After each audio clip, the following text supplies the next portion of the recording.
नमस्कार दोस्तों, मैं दुर्गेश कुमार। स्वागत है आपका अपने चैनल सिलेक्शन तक संघर्ष में। आज इस वीडियो में हम लोग देखने वाले हैं मौर्य वंश से रिलेटेड 50 इंपॉर्टेंट क्वेश्चन। ये हमारा पार्ट 1 होगा। पार्ट 2 में हम देखेंगे अनदर 50 क्वेश्चन। तो आइए 50 क्वेश्चन जो कि इम्पॉर्टेंट एग्जाम पर्पज से एक एक करके देखते हैं। पहला क्वेश्चन हमारा, चाणक्य का अन्य नाम क्या था? तो चाणक्य का अन्य नाम था विष्णुगुप्त।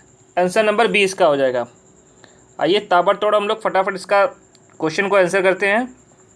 नेक्स्ट क्वेश्चन हमारा है, निम्नलिखित में से किसकी तुलना मैकियावेली के प्रिंस से की गई थी? तो किससे की गई थी?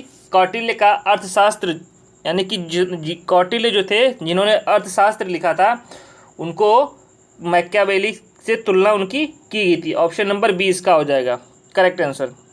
नेक्स्ट क्वेश्चन हमारा है, वह शासक कौन था जिसने राज सिंहासन पर बैठने के लिए अपने बड़े भाई सुसीम की हत्या कर दी थी? तो इसका आंसर हो जाएगा अशोक। आंसर नंबर हो जाएगा इसका ए, करेक्ट हो जाएगा ए, अशोक। क्वेश्चन नंबर फोर्थ है, निम्नलिखित में से सम्राट अशोक की वह पत्नी कौन थी जिसने उसको प्रभावित किया था? तो सम्राट अशोक की पत्नी कौन थी जिन्होंने उसको प्रभावित किया था? तो इसका आंसर हो जाएगा हमारा डी, कारुवाकी। ठीक है, इसका आंसर क्या हो जाएगा? डी, कारुवाकी। नेक्स्ट क्वेश्चन हमारा है, अशोक ने अपने सभी शिलालेखों में एकरूपता से किस प्राकृत का प्रयोग किया? तो किस प्राकृत से प्रयोग किया? ये हो जाएगा इसका answer Ardhamagadhi. Answer number 1 correct हो जाएगा, अर्धमागधी। नेक्स्ट क्वेश्चन हमारा है, बिंदुसार ने विद्रोहियों को कुचलने के लिए अशोक को कहाँ भेजा था? तो कहाँ भेजा था? तक्षशिला भेजा था। आंसर नंबर 20 का करेक्ट हो जाएगा, तक्षशिला। नेक्स्ट क्वेश्चन हमारा है, निम्नलिखित में से वो व्यक्ति कौन है जिसका नाम देवनाम प्रिय था? तो इसका करेक्ट आंसर हो जाएगा अशोक। नेक्स्ट क्वेश्चन हमारा है, निम्नलिखित में से प्राचीनतम राजवंश कौन सा है? तो प्राचीनतम राजवंश कौन सा है? मौर्य वंश। आंसर नंबर 1 करेक्ट हो जाएगा। Next question, Kautilya oblique Chanakya किसका प्रधानमंत्री था? यानी चाणक्य को कौटिल्य भी कहते थे। तो ये किसका प्रधानमंत्री था? तो ये चंद्रगुप्त का प्रधानमंत्री था। Answer number B correct. Next question है, कलिंग विजय के उपरांत अशोक महान ने निम्नलिखित में से किस धर्म को अंगीकार कर लिया था? तो किस धर्म को अंगीकार किया था इन्होंने? तो बौद्ध धर्म को अंगीकार इन्होंने कर लिया था। Answer number B correct. Next question हमारा है, चंद्रगुप्त के शासन विस्तार में किसने मुख्य रूप से मदद की थी? तो किसने मुख्य रूप से मदद की थी? चाणक्य, यानी कि कौटिल्य ने मुख्य रूप से इनकी मदद की थी। आंसर नंबर सी करेक्ट हो जाएगा। नेक्स्ट क्वेश्चन हमारा है, सांची किस कला व मूर्ति कला का निरूपण करता है? तो किसका करता है दोस्तों? बौद्ध का करता है। आंसर नंबर इसका हो जाएगा बी करेक्ट। नेक्स्ट क्वेश्चन हमारा है, भारत का वो प्रसिद्ध शासक जिसने अपने जीवन के अंतिम दिनों में जैन धर्म को अपनाया था? तो कौन है ये? Chandragupta Maurya. Answer number 1 correct हो जाएगा। नेक्स्ट क्वेश्चन है, निम्नलिखित में किस मौर्य राजा ने दक्कन की विजय प्राप्त की थी? तो किसने की थी? आंसर नंबर बी, चंद्रगुप्त ने की थी। नेक्स्ट क्वेश्चन हमारा है, मेगस्तीनियस ने भारतीय समाज को कितनी श्रेणियों में विभाजित किया था? तो कितनी? 7 श्रेणियों में विभाजित किया था। आंसर नंबर डी करेक्ट हो जाएगा। नेक्स्ट क्वेश्चन हमारा है, मौर्य साम्राज्य की स्थापना किसने की थी? तो मौर्य साम्राज्य की स्थापना किसने की थी? चंद्रगुप्त मौर्य ने की थी मौर्य साम्राज्य की स्थापना। आंसर नंबर बी करेक्ट हो जाएगा। नेक्स्ट क्वेश्चन है, प्राचीन भारत का वह प्रसिद्ध शासक जिसने अपने जीवन के अंतिम दिनों में जैन धर्म को अपनाया था? तो किसने जैन धर्म को अपनाया था? चंद्रगुप्त मौर्य ने। आंसर नंबर 1 करेक्ट हो जाएगा। नेक्स्ट क्वेश्चन है, मौर्य साम्राज्य प्रचलित मुद्रा का क्या नाम था? क्या नाम था? पर्ण नाम था। आंसर नंबर 1 करेक्ट हो जाएगा, पर्ण।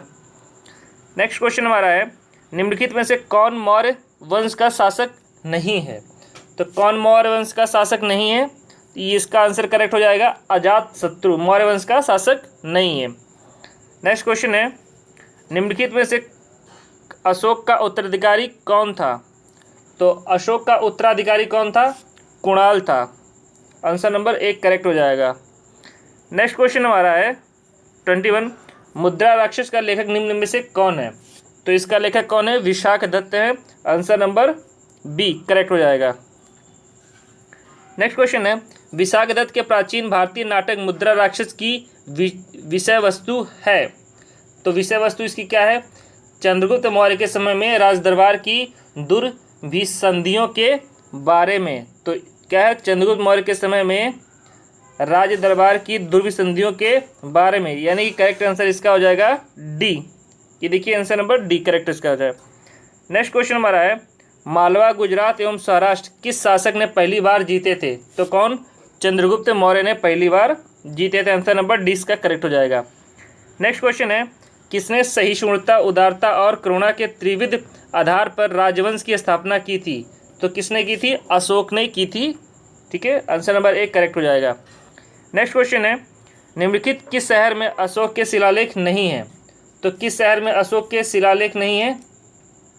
पाटलिपुत्र में अशोक के शिलालेख नहीं है। नेक्स्ट क्वेश्चन हमारा है, अर्थशास्त्र का लेखक समकालीन था, किसके समकालीन था? चंद्रगुप्त के समकालीन था, क्योंकि विष्णुगुप्त ने यानी कि चाणक्य ने लिखा था। तो ये किसके था? चंद्रगुप्त के समकालीन था। नेक्स्ट क्वेश्चन हमारा है, नंदवंश के पश्चात मगध पर किस राजवंश ने शासन किया? तो किसने किया था? मौर्य वंश ने किया था। आंसर नंबर एक करेक्ट हो जाएगा। नेक्स्ट क्वेश्चन है, मौर्य काल में शिक्षा का सर्वाधिक प्रसिद्ध केंद्र क्या था? तो सर्वाधिक शिक्षा का प्रसिद्ध केंद्र क्या था? तक्षशिला था, यानी कि तक्षशिला का विश्वविद्यालय था, उस समय बहुत फेमस था। नेक्स्ट क्वेश्चन हमारा है, मेगास्थनीज की पुस्तक का नाम क्या है? तो मेगास्थनीज की पुस्तक का नाम इंडिका है। आंसर नंबर डी इसका करेक्ट हो जाएगा। नेक्स्ट क्वेश्चन है, जिसके ग्रंथ में चंद्रगुप्त मौर्य का विशिष्ट रूप से वर्णन हुआ है वह है? तो वो कौन सा है दोस्तों? विशाखदत्त। विशाखदत्त में चंद्रगुप्त मौर्य का वर्णन अच्छे से किया गया है। नेक्स्ट क्वेश्चन है, वह स्रोत जिसमें पाटलिपुत्र के प्रशासन का वर्णन उपलब्ध वह है? तो वह कौन सा है? इंडिका। आंसर नंबर सी इसका करेक्ट हो जाएगा। नेक्स्ट क्वेश्चन, अशोक के शिलालेखों में प्रयुक्त भाषा है, तो कौन सी भाषा है? प्राकृत भाषा है। आंसर नंबर बी करेक्ट हो जाएगा। नेक्स्ट क्वेश्चन हमारा है, निम्नलिखित में से किस मौर्य राजा ने दक्कन की विजय प्राप्त की थी? तो किसने की थी? चंद्रगुप्त मौर्य ने दक्कन की विजय प्राप्त की थी। आंसर नंबर बी करेक्ट हो जाएगा। नेक्स्ट क्वेश्चन इसका, मेगास्थनीज ने भारतीय समाज को कितनी श्रेणियों में विभाजित किया है? तो कितनी श्रेणियों में विभाजित किया है? 7 श्रेणियों में विभाजित किया है। नेक्स्ट क्वेश्चन हमारा है, कौटिल्य के अर्थशास्त्र में किस पहलू पर प्रकाश डाला गया है?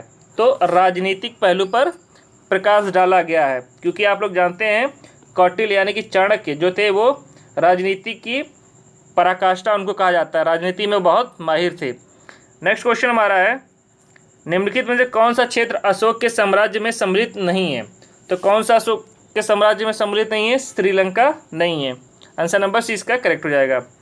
नेक्स्ट क्वेश्चन हमारा है, पाटलिपुत्र किस शासक ने सर्वप्रथम अपनी राजधानी बनाई थी? तो चंद्रगुप्त मौर्य ने बनाई थी। आंसर नंबर एक करेक्ट हो जाएगा।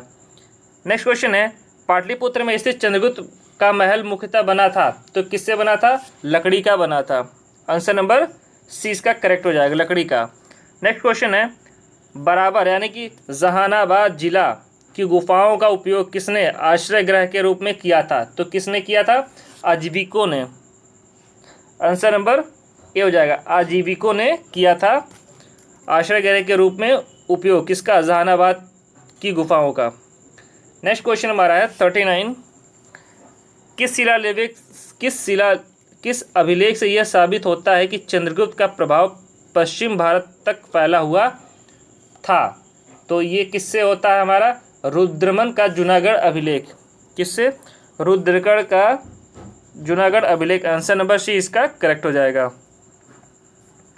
नेक्स्ट क्वेश्चन है, केवल वह स्तंभ जिसमें अशोक ने स्वयं को मगध का सम्राट बताया, तो किसमें बताया? आंसर नंबर डी, भ्राभु स्तंभ में। नेक्स्ट क्वेश्चन हमारा है, प्रथम भारतीय साम्राज्य स्थापित किया था, किसने किया था? चंद्रगुप्त मौर्य द्वारा। नेक्स्ट क्वेश्चन हमारा है, उत्तरांचल में अशोक का एक शिलालेख स्थित है, उस शिलालेख का क्या नाम है? कालसी, यानी कि कालसी में वो है शिलालेख जो है वो कालसी में उत्तरांचल का, यानी कि अब उत्तराखंड नाम हो गया उत्तरांचल का। नेक्स्ट क्वेश्चन हमारा है 43, सांची का स्तूप किसने बनवाया था? तो किसने बनवाया था? सांची का स्तूप अशोक ने बनवाया था। इसका करेक्ट आंसर हो जाएगा ए। नेक्स्ट क्वेश्चन हमारा है, अशोक के शिलालेखों को पढ़ने वाला प्रथम अंग्रेज कौन था? तो अशोक के शिलालेखों को जो अंग्रेज था उसने किसने पढ़ा था? जेम्स प्रिंसपे ने। आंसर नंबर डी इसका करेक्ट हो जाएगा। नेक्स्ट क्वेश्चन हमारा है, कलिंग युद्ध की विजय तथा क्षत्रियों का वर्णन अशोक के किस शिलालेख में मिलता है? तो किस में मिलता है? 13 में मिलता है। आंसर नंबर इसका क्या हो जाएगा? डी। आंसर नंबर डी शिलालेख, यानी कि शिलालेख 13 में। नेक्स्ट क्वेश्चन हमारा है, प्रसिद्ध यूनानी राजदूत मेगास्थनीज भारत में किसके दरबार में आए थे? तो ये किसके दरबार में आए थे? चंद्रगुप्त मौर्य के दरबार में आए थे। आंसर नंबर सी करेक्ट हो जाएगा। नेक्स्ट क्वेश्चन है, चंद्रगुप्त मौर्य ने सेल्यूकस को कब पराजित किया था? तो चंद्रगुप्त मौर्य ने सेल्यूकस को 305 ईसा पूर्व में पराजित किया था। नेक्स्ट क्वेश्चन हमारा है, निम्नलिखित में से कौन सा राजा प्रायः जनता के संपर्क में रहता है? तो कौन सा रहता था तो अशोक था। वो जनता के बीच में रहता था, जनता के बीच में रह के उनके राय जाना करता था कि कैसा है, मतलब साम्राज्य चल रहा है। नेक्स्ट क्वेश्चन हमारा है, अशोक ने 261 ईसा पूर्व में कलिंग को जीतने के बाद क्या किया? तो क्या किया उसने? भारी रक्तपात देकर युद्ध की नीति को सदा के लिए त्याग दिया था। आंसर नंबर सी इसका करेक्ट हो जाएगा। नेक्स्ट क्वेश्चन है, अशोक के अधिकांश अभिलेख किस भाषा व लिपि में हैं? तो अधिकांश के अभिलेख, जो अशोक के अभिलेख थे अधिकांश, वो किस भाषा और लिपि में? प्राकृत और ब्राह्मी लिपि में है, यानी कि आंसर नंबर इसका सी करेक्ट हो जाएगा। ठीक है दोस्तों, अभी तक आप लोगों ने देखा, आप लोगों ने ताबड़तोड़ 50 क्वेश्चन किए मौर्य वंश से रिलेटेड। ये हमारा पार्ट 2 था, पार्ट 1 था। पार्ट 2 अगली वीडियो में हम लोग पार्ट 2 देखेंगे, जिसमें कुछ और मौर्य वंश से रिलेटेड 50 क्वेश्चन हम लोग करेंगे। तब तक के लिए आप हमारे चैनल पर बने रहें।